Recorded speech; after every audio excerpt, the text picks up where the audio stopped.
Welcome to Brewsers, a podcast about beer, coffee, booze, and bruisers. I'm your host, Rody John, and today we talk to Damo McCullough. We talk about his transition from a powerlifter to pro wrestler, and we also have a run-in from the Matt Pro Wrestling owner, Jason. That's right, Matt Pro is going to have a show this coming Friday in Fort Worth. You are not going to want to miss it. Damo is in the main event against former guest and hopefully future guest as well, Brick Savage, in a mixed tag match. It is going to be amazing. You are not going to want to miss it. You're not going to want to miss this conversation either. But first, make sure to sign up for our newsletter. It comes out twice a week. You get even more information about our guests. You get fun facts, and you get to find out what's happening with your favorite podcast, all about beer, coffee, booze, and bruisers. So without further ado, here is Damo McCullough.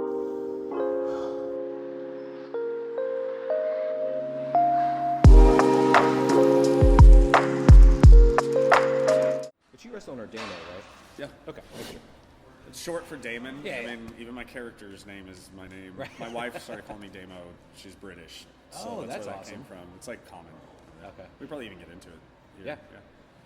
As you're hearing right now, I'm here with Damo McCullough. We're here at Martin House Brewing. You are wrestling tonight for Matt Pro Wrestling. I am. I didn't know we were recording already. I mean, I hit it, so we're already kind of getting into it. Well, good. So go. So you're just talking about.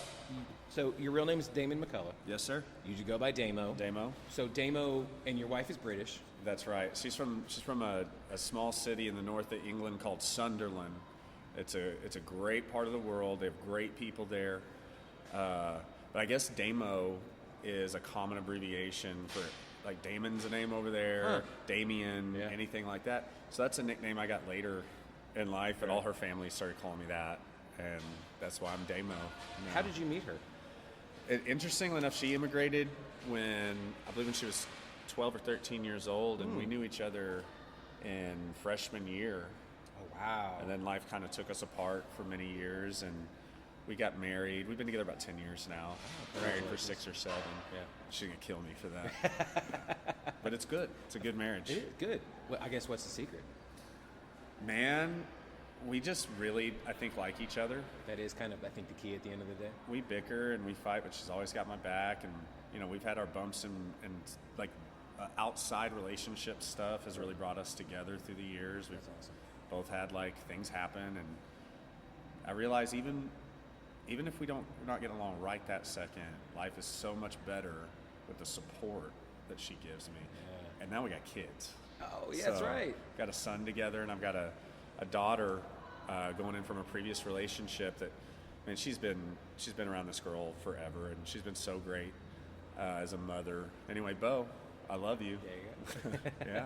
So how many times have you made it over to England now? 3 for me. I actually got engaged in Edinburgh, Scotland at the castle. That's awesome. Before I was a wrestler, I was a Highland Games thrower and a powerlifter. I knew you were a powerlifter, but I didn't know you were a Highland Game thrower. Yeah. So for people that don't know, kind of go into that. Sure, man. Highland Games, it's sort of like, they call it Scottish heavy athletics. It's sort of like track and field events, but really big. So track and field, throw a 12 to a 16-pound shot, and these guys are showing 22, 24-pound stones as shots. Scottish hammer is 12 and 16 pounds. Those are normally 4 pounds, right? So they're just really big guys. When you see them turn the big telephone pole in a tree trunk, that's those guys. It's a great sport. How heavy are those things? A telephone? Man, I don't want to tell you how heavy they are. Okay. I'll tell you. It's more of an awkwardness probably than anything else. Man, a heavy one might be about 120 pounds. Damn. But it's also maybe 18 to 21 foot long. Yeah. It's the heaviest. Like, I was a 700-pound deadlifter. Jesus.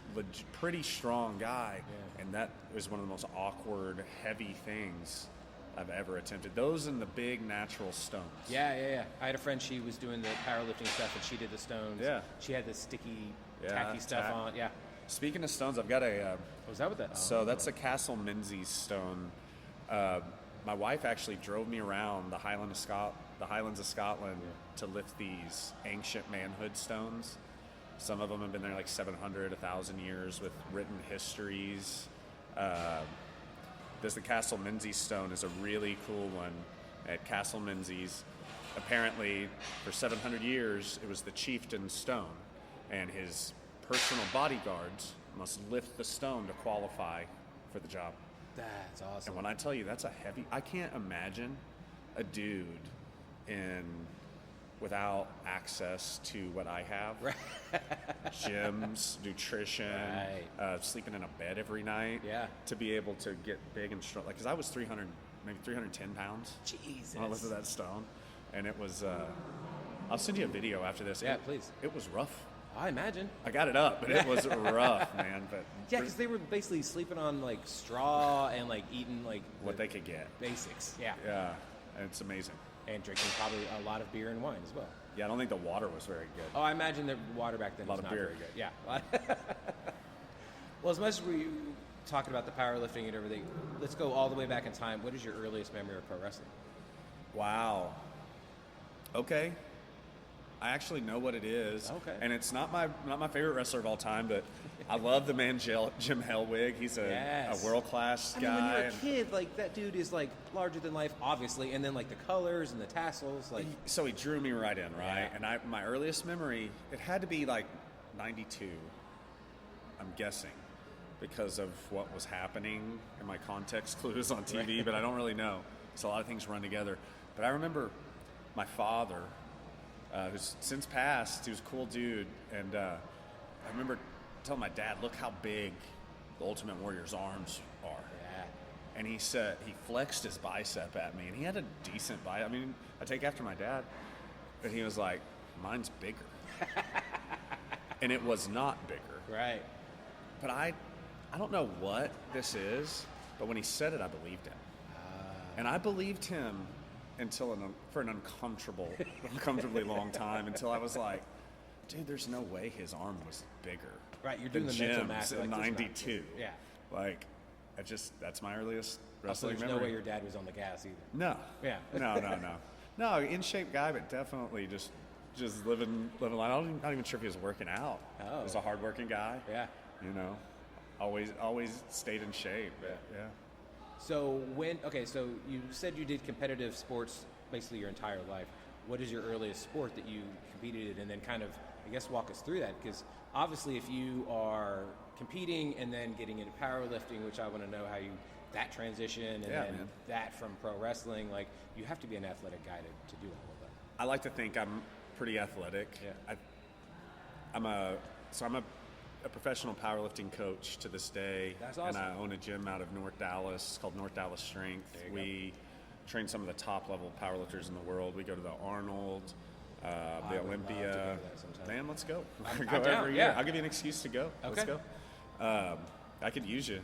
Please. I could use you. Record some podcasts, Okay. hold some cameras. Let's both come away with a lot of stuff. I would love that. But yeah, I coach guys at the XPC Worlds at the Arnold every year, and the WPO at the Olympia, and I've got some really great guys. And I guess the journey, how I got there.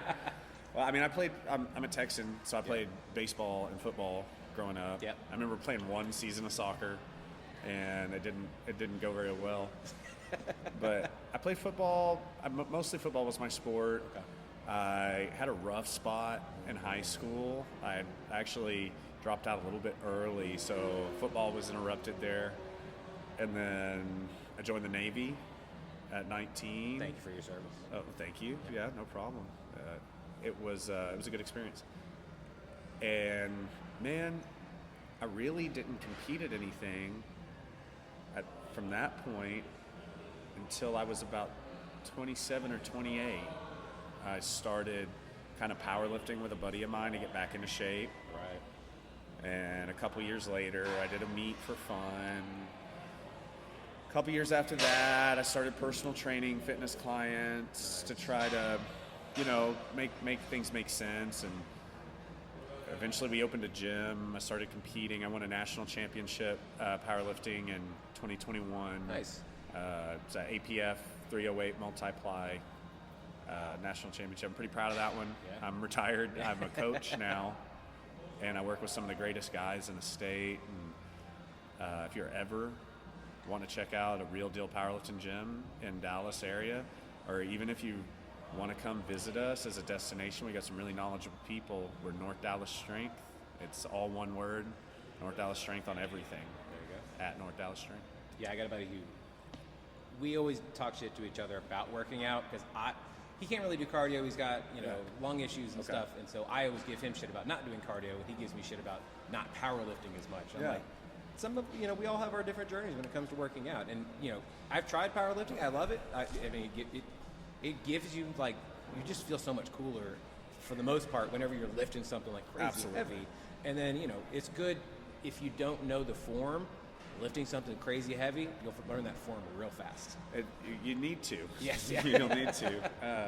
Yeah, I do recommend, keeping yourself safe and Yeah. getting with somebody, making sure you're at least safe on your form.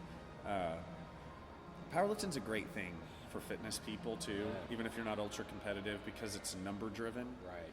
And people really seem to, when they add 5 more pounds to something, they want to come back to the gym, so I think it's, even by not ultra competitive people, it's a great fitness system. Yeah. You do it long enough, and maybe you're not so concerned about powerlifting anymore. Like, Right. I don't powerlift. My heaviest squat is behind me. Right. My heaviest deadlift is far behind me. Yeah, same. I'm wrestling. I'm hitting new personal records. I'm winning championships and working for developing companies and helping build these great, these great local that are turning national cultural movements. And I don't know, there's just always a new thing to do. So I'll always be in that gym. Right.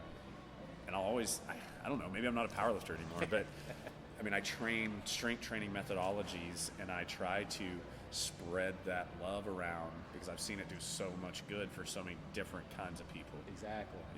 Yeah. So yeah, do a little bit more powerlifting and tell your buddy to do a little bit more cardio. I tell him that all the time. Yeah. He'll maybe do a rower every once in a while, but that's good. That's a start. And Rowers are great. he doesn't have to specialize in it. I'm just glad, man, a guy like that's real resistant. I work with guys all the time. Yeah. I'm just like, dude, make me a deal.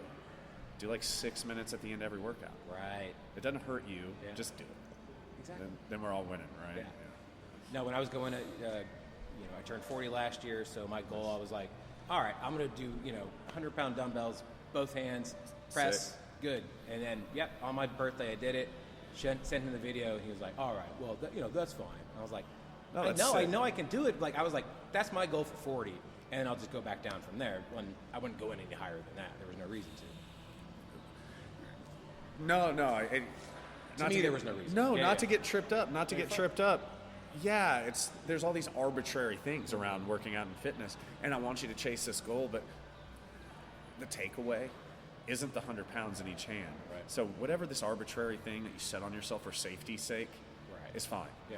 But it's like, we think we're going for this 100-pound in each hand goal of a dumbbell bench press on our 40th birthday, but the gift we receive is fitness. Yes. Because you chase this goal. Yeah. And like, you care maybe that day, but before you even put them up, it's almost even like, oh, it's over.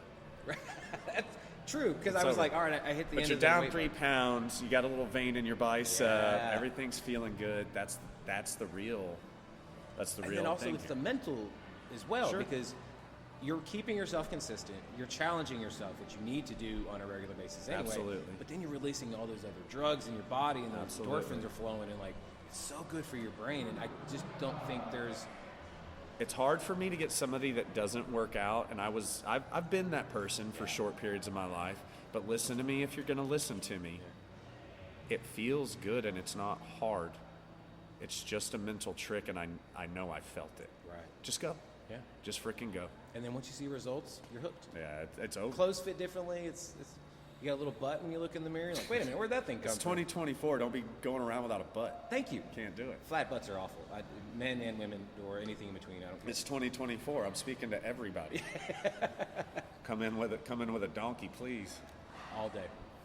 So when you got into the powerlifting, and then you hit the goal you wanted to when it came to that championship, how did you then get into pro wrestling, or were you kind of doing both at the same time, or what was your introduction into the Okay. business? So that's kind of interesting. So I went to a wrestling school that's still around. It's got some great people over there.